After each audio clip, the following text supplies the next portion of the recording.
Muy buenas a todos chicos, ¿qué tal? Soy Javier, soy Tocinillo, estamos hoy en el análisis de la Sony X90L. Antes de comenzar, agradecer como siempre a Sony España por la cesión de este producto para poder analizarlo, y tras un mes de uso ya os podemos traer nuestro análisis tanto en vídeo que estáis viendo aquí en directo como en escrito en el portal de avpassion.com. La Sony Bravia X90L se situaría en la gama media dentro de la marca japonesa y encontramos un televisor que cuenta con casi todo lo que se le suele pedir en avpassion a los televisores LED. En primer lugar, panel VA, que sabéis que cuenta con un ratio de contraste nativo muy superior al de los paneles IPS, porque tiene un mejor nivel de negro. Luego tenemos tecnología Full Array, en este caso hemos contado unas 60 zonas de atenuación local. Eso quiere decir que detrás del panel, luego veremos que es más gordito de lo normal, cuenta con una serie de zonas independientes que se encargan de encenderse y apagarse para emular un poquito cómo funciona el sistema de las OLED, por ejemplo, pero lógicamente cada zona agrupa muchísimo más píxeles que un OLED, que es a nivel de píxel. Y luego encontraríamos también que la tecnología utilizada aquí son LEDs normales, no son mini LED, ¿vale? Para acabar, sí que utilizan la tecnología que Sony llama Triluminos, que básicamente son los Quantum Dots, con otro nombre, para mejorar el volumen de color. Luego, a nivel de especificaciones técnicas, nos encontramos con un panel 4K, compatible con HDR, Dolby Vision y HLG, y como veis aquí, el diseño es bastante bonito y versátil a la vez, ya que cuenta con un sistema de dos patas que, como veis, se pueden poner en la posición que tengo en el vídeo, que es estrecha para que ocupe menos espacio en el mueble, ancha, que quedaría más bonito pero ocupa más espacio, y luego una posición alta en la que se puede poner una barra de sonido por la parte inferior para dejar hueco y que quepa la barra de sonido. En cuanto a conectividad, como veis, encontramos 4 puertos HDMI 2.1, además de lo típico, conector Ethernet, óptico, diversos conectores de antena y demás. Y lo importante es que de aquí tenemos 2 puertos HDMI 2.1 completos, ¿vale? Son completos. Compatibles, por cierto, con VRR a 120 Hz, con FreeSync y G-Sync, aunque no sea oficial, y también con el VRR estándar. Luego, aparte del diseño, también tenemos, como decía, ese grosor extra que se puede ver de lateral, donde van albergadas las zonas que se encargan de encenderse y apagarse para apagar y encender las zonas y conseguir un ratio de contraste más elevado, y que luego veremos cómo funciona. Antes de entrar en materia, una cosa más, lo podéis ver vosotros mismos mientras estáis viendo este vídeo, como el panel no tiene ningún tipo de antirreflejos premium, por así decirlo. El panel mate con los reflejos normales, con lo cual, si lo ponéis como yo, contrapuesto a una ventana que tengo detrás de la cámara, todos los reflejos se ven sin ningún problema en el panel, con lo cual ojo con las estancias iluminadas porque es un panel bastante reflectivo. Luego también tenemos que acabar hablando del local dimming. Como digo, unas 60 zonas, podéis verlo aquí mientras estoy hablando cómo se van encendiendo y apagando en filas y columnas, con lo cual nos da esas 60 zonas de la matriz de iluminación. ¿Funciona bien? Sí, pero es verdad que ya en 2023 se queda un poco corto y hay escenas, como pudisteis ver en la comparativa contra la TCL745, que no llega, por muy bien que lo haga Sony, porque Sony con pocas zonas hace magia, pero llega a un punto que la zona ya físicamente no tiene más y entonces vemos blooming y sobre todo se contaminan las bandas negras. Luego, para acabar, también tenemos que hablar del sistema operativo. Encontramos aquí Google TV, que funciona súper bien. Tenemos el mismo chipset XR de toda la gama que comparte Sony. Según nos comentaron, no todos los XR tienen la misma potencia o mismo fuerza bruta, pero la verdad es que aquí funciona muy bien y no he encontrado grandes diferencias con la gama superior, donde tenemos un funcionamiento de Google TV, como veis, completamente fluido. En la parte superior encontramos las recomendaciones. En la siguiente fila nos encontraríamos con las aplicaciones que tenemos instaladas y luego abajo nos sugiere el televisor series y películas de nuestros gustos. Si nos movemos hacia la derecha encontraremos las aplicaciones que podemos instalar casi cualquiera, dado que es un sistema Android puro, tanto de móvil como adaptadas para el televisor. Y también podemos sacar una fila de acceso rápido que nos sale arriba de las últimas aplicaciones abiertas, donde podemos anclar apps que queramos utilizar de forma constante. También que al darle al botón de ajustes nos vamos a encontrar con lo típico de los ajustes de Sony de hace 3 o 4 años, donde podemos cambiar brillo, contraste, color y demás, y como podéis ver de forma muy visual nos indica qué hace cada uno, aunque os recomendamos nuestro vídeo de mejores settings para la gama X90 y X95L que tenéis en avpassion. Vamos a empezar con el contenido SDR, ¿vale? Para ver qué tal viene en cuanto a procesamiento, imagen y demás en SDR. Y nos encontramos que aquí tenemos sin problema un pico de brillo muy alto, con lo cual el televisor tiene brillo de sobra para mostrar contenido SDR en cualquier habitación, incluso a oscuras. Aquí el Local Dimming funciona muy bien porque no le pide el contenido que suba mucho el brillo, con lo cual es capaz de mantener un muy buen nivel de negro sin apenas blooming y además con muy buen detalle en sombra, como podéis ver mientras hablo, con la escena de Drácula, donde, como digo, el contenido SDR está masterizado a 100-120 nits, con lo cual no le pide al televisor que suba el brillo. Entonces la zona es capaz de mantenerse siempre a un buen nivel de negro y cuando es negro total se apaga. Entonces consigue un resultado realmente bueno.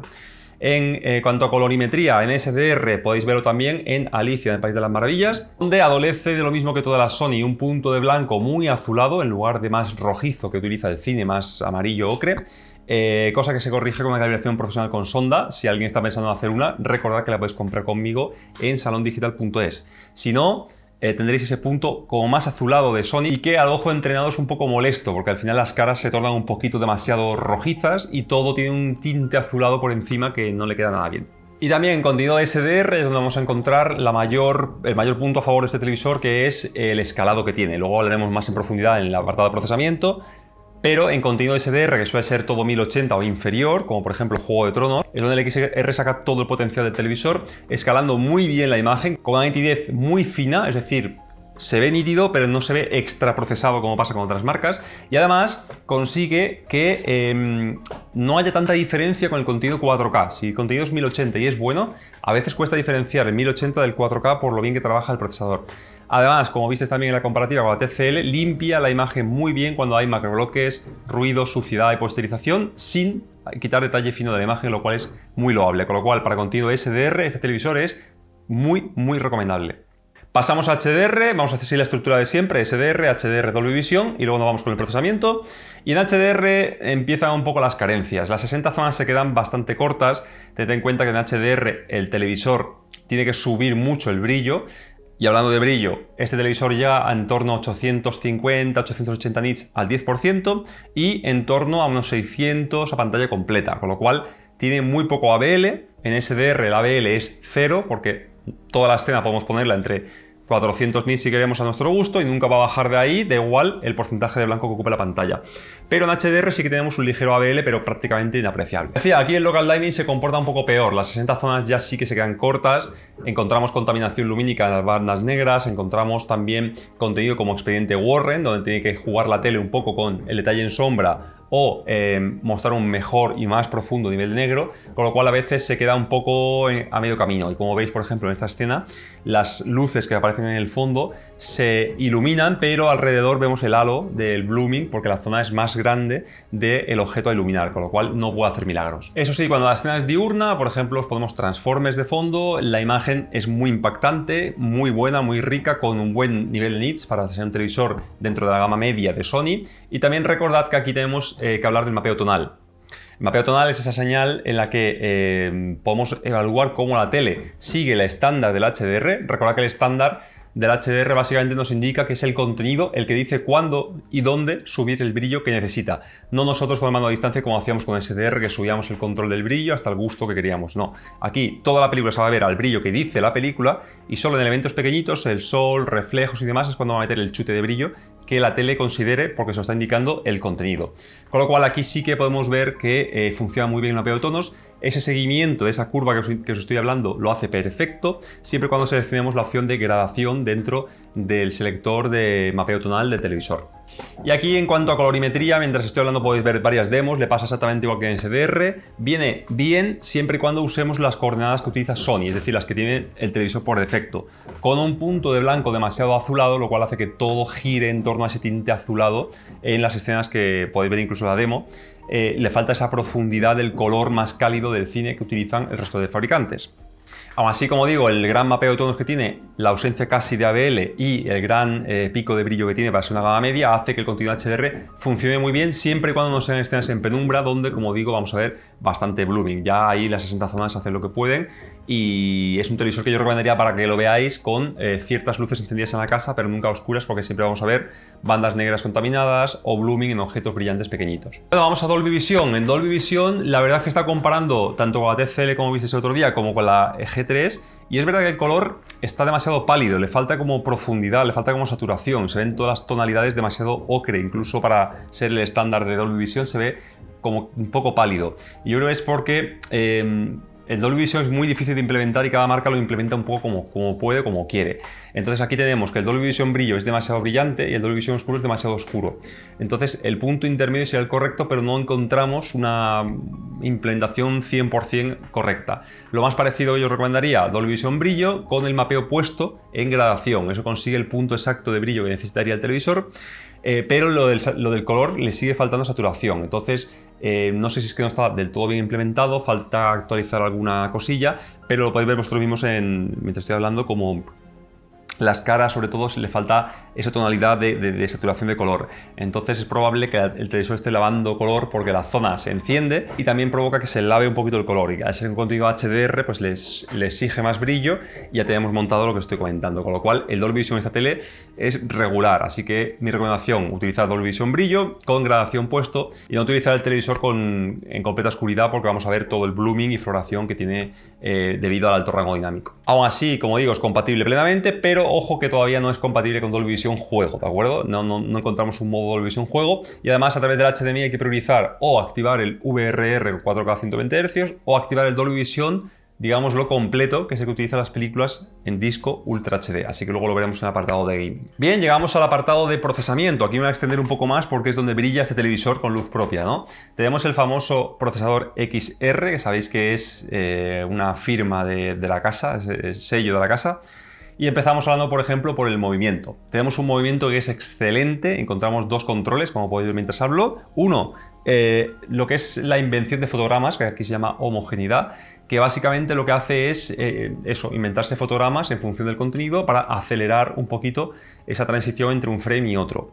Sí que es verdad que podrían poner más puntos intermedios en lugar de solamente 3, pero en el punto 1 funciona perfecto, le quita esa cadencia de traqueteo que tiene el 24p, que es el que se utiliza en la industria, pero sin parecer artificial, con lo cual el movimiento aquí es sublime e incluso mejor que el año pasado. Y luego tenemos el control de claridad, que lo que hace es integrar o insertar un fotograma negro entre cada fotograma original, lo intercala, de forma que también se resetea nuestra persistencia de la imagen en los ojos y nos parece más fluido sin parecer artificial. Además, este televisor tiene tanto brillo que lo podemos poner en 1, por lo menos en contenido SDR, y jugar con el control que he comentado antes también en 1, con lo cual tendríamos un movimiento prácticamente de plasma, así que en eso es completamente top. Nos vamos al apartado del mapeo tonal en HDR, ya lo he comentado, y nos vamos a ir ahora al escalado. El escalado es todavía mejor que el año pasado, sí que hay diferencias, es muy sutil la diferencia, pero el año pasado ya os comenté en los análisis de Sony que el escalado era muy bueno, era muy nítido, pero había algunas escenas que se pasaba. Se pasaba de frenada y aparecían dientes de sierra o se veía sobreprocesado, parecía un poco artificial. Este año nada, no he visto nada de eso, se mantiene la nitidez típica de esta marca, sobre todo si activamos el recreación realista en 20, sin pasarnos más, pero no tiene o no he encontrado escenas que tenga esa artificialidad de está demasiado pasado de nitidez. Han conseguido encontrar el punto exacto mejorando algo que ya era muy bueno el año pasado, así que el escalado es sublime. Si nos vamos a contenido como Juego de Tronos o Drácula, que los tengo en 720p y en el caso de Drácula incluso peor, para ver qué tal funciona el escalado, también podemos utilizarlo para ver qué tal el procesado. Aquí podemos ver, y ya visteis la comparativa, cómo la tele es capaz de conseguir una mejora en cuanto a ruido, supresión, de macroloques, suciedad, posterización, todo lo que encontramos cerca de las áreas negras, donde está toda la compresión del material. La tele no lo muestra, o lo muestra de forma muy sutil comparado con otras marcas, con lo cual tenemos una imagen muy nítida, nada artificial y casi sin artefactos ni ruido ni posterización, con lo cual para aquellos que vayáis a ver mucho streaming y demás, es una tele muy buena, como toda la línea de Sony con el XR. La verdad es que ahí lo hace súper bien. También Sony fue la inventora del filtro gradación suave, luego lo metió LG, lo metieron más marcas y tal, pero es una de las pioneras en ello y consiste, como veis en la imagen, en que cuando detecta un color que debería ser completamente uniforme, por ejemplo, imaginas una pared de color verde, el contenido cuando se comprime, ese verde se comprime y puede aparecer como una especie de bandas o de tiras, ¿no? Que el verde no es uniforme, sino que hay varias tonalidades. Entonces vemos ahí unas bandas feísimas. El procesador con graduación suave, si lo ponemos en bajo, es capaz de uniformar ese color y que no veamos esas bandas sin quitarle detalle fino a la imagen, ni nitidez ninguna, con lo cual es perfecto. El graduación suave en esta tele es una pasada. Para acabar este apartado vamos a poneros, como veis de fondo, también el 100% blanco y el 5% de gris, para que veáis la uniformidad y el banding. En el 5% de gris sí que se ve algo raro, no es banding, sino que es como que se ven un poco las zonas de atenuación del televisor. La cámara lo exagera, es verdad, pero en directo también se puede intuir un poco, con lo cual, si vais a verlo en completa oscuridad, que ya os he dicho que yo no lo recomendaría, es posible que os pueda llegar incluso a distraer. No creo que molestar, pero sí que las podréis ver. Y luego, en cuanto a pantalla completa blanco, el televisor, como digo, no tiene ningún tipo de ABL y tampoco vais a ver ningún tipo de tintes ni cosas así, porque un televisor LED es bastante más fácil conseguir un blanco completamente uniforme. Así que, por lo menos en nuestra unidad, no hay ningún problema al respecto. Y bueno, llegamos al apartado de gaming. Aquí tenemos que hablaros de, como decíamos al principio, dos puertos HDMI 2.1 completos. La pena es que uno de ellos es el puerto eARC, con lo cual si vais a conectar una barra 2.0, pues os ocupará un puerto de los dos que tiene el televisor 2.1. Así que solo nos deja realmente útiles uno.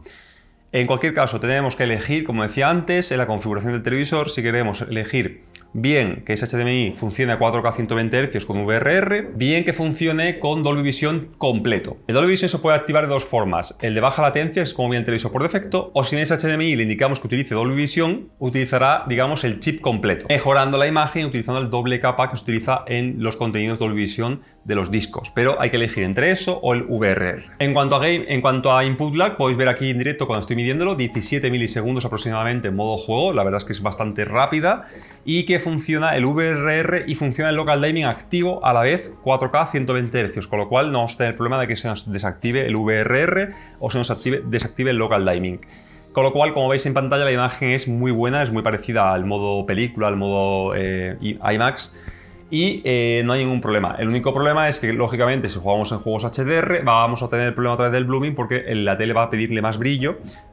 El juego va a pedirle más brillo a la tele, se va a encender la zona mucho más brillante y vamos a ver esa floración o ese blooming alrededor de los objetos brillantes. Otro problema que tiene en cuanto a gaming es lo que he dicho antes: no encontramos Dolby Vision juego, no tiene modo Dolby Vision juego, con lo cual, aunque sea compatible con Dolby Vision a través de los juegos, son injugables por el alto input lag, así que solo vamos a poder jugar en HDR o SDR. Y otro cambio importante es el nuevo panel gaming o barra game bar, llamadlo como queráis, que podéis ver en pantalla cómo funciona, con un montón de información útil, más o menos al estilo del resto de marcas, donde podemos mejorar o cambiar un poquito el nivel de negros, ver si tenemos activado el VRR o no, ver si tenemos el ALLM o el modo de baja latencia, ver si tenemos el modo juego, sacar una especie como de cruz o puntero en la zona central, etcétera, etcétera, que está bastante bien. Y bueno, llegamos a las conclusiones. ¿Qué os puedo decir de este televisor? Como os comenté, la comparativa con la TCL es un televisor difícil de recomendar porque está ahora mismo en una zona que tiene muchísima competencia, que han apretado mucho las tuercas, que han mejorado muchísimo sus sistemas y es difícil con 60 zonas competir con ellos. Aún así, encontramos que con 60 zonas Sony hace magia. Prácticamente podría casi tener 120 zonas sin darnos cuenta, porque el algoritmo es tan bueno que lo simula. Pero, como digo, llega un punto físico que la zona es la zona y ya vamos a ver blooming porque el televisor no puede inventarse más zonas de las que tiene. Así que para contenido SDR es un televisor muy bueno. Para una casa que no tenga excesiva luz, porque si la da de forma directa vamos a tener el problema de los reflejos, también es buena idea, pero no es un televisor que yo recomendaría para ver a oscuras o semi-oscuras por el tema del blooming, ¿vale? También, lógicamente, en la gama en la que se encuentra era esperable. Luego tenemos, como siempre, un procesamiento de 10 en todos los aspectos: movimiento, escalado, procesamiento de suciedad, ruido, gradación, etc. Tenemos una sección de gaming bastante interesante con dos puertos 2.1, casi todas las funcionalidades actuales excepto el Dolby Vision, y también y también el nuevo Game Bar, ¿vale? Que funciona muy bien. Y luego también tenemos un pico de brillo interesante para HDR, siempre cuando la escena sea diurna, con brillo, efectos de día y demás, y como digo, siempre que acompañemos una luz indirecta en nuestra sala. El diseño a mí me parece muy bonito, muy flexible, muy versátil, le puede cambiar las patas, la distancia, la altura y demás. Como siempre, los acabados en Sony y los materiales utilizados son premium, ¿vale? Tenemos la parte trasera incluso muy cuidadita, con tapas para que no se vean los cables, el mando a distancia ya os he dicho que me pareció una delicia, y el sonido integrado, que no he hablado de él porque se me hace la review muy larga, me parece de los mejores del mercado, con ese Acoustic Surface que tiene varios actuadores en el panel que vibran y hace que todo el panel entero sea un altavoz gigante, con lo cual no os diría que os podéis ahorrar una barra de sonido, pero sí que tiene un muy buen sonido integrado. Tiene las cosas malas que ya intuíamos o medio sabíamos, como es el tema del blooming, con 60 zonas no se puede hacer milagros, y tenemos las cosas buenas que ya también sabíamos, que era el procesamiento y el buen hacer de Sony en cuanto a imagen. Con lo cual, ¿que es un televisor recomendable? Pues depende del precio. Actualmente, al precio que ha salido de fecha de salida, yo no lo recomendaría porque lo encuentro muy caro. Pero sí que es verdad que es la gama que Sony más cuida en cuanto a ofertas. Así que es bastante probable que en épocas como el Black Friday o finales de verano empecemos a encontrar ofertas muy interesantes y muy agresivas con este televisor. Así que estad atentos a VPassion, que seremos de los primeros a anunciar cuando empiecen las ofertas. Y bueno, chicos, pues hasta aquí la review y análisis de la Sony X90L. Nuevamente, muchas gracias a Sony por la cesión del producto y a vosotros, por supuesto, por estar detrás apoyando siempre a este ilusionante proyecto que es VPassion, que cada vez es más y más y más grande. Así que si os gusta, dadle clic a la manita con el pulgar hacia arriba para que YouTube nos ayude con los me gusta de posicionar mejor. Dale clic a la campanita para que os muestre las próximas notificaciones, que tenemos un montón de material pendiente, comparativas, reviews, un montón de cosas. Y por supuesto, dale clic a suscribiros a ver si llegamos a ser más suscriptores a final de año, que es nuestro objetivo final. Y poco más, chicos. Muchísimas gracias otra vez. Nos vemos en el próximo vídeo. Un saludo a todos.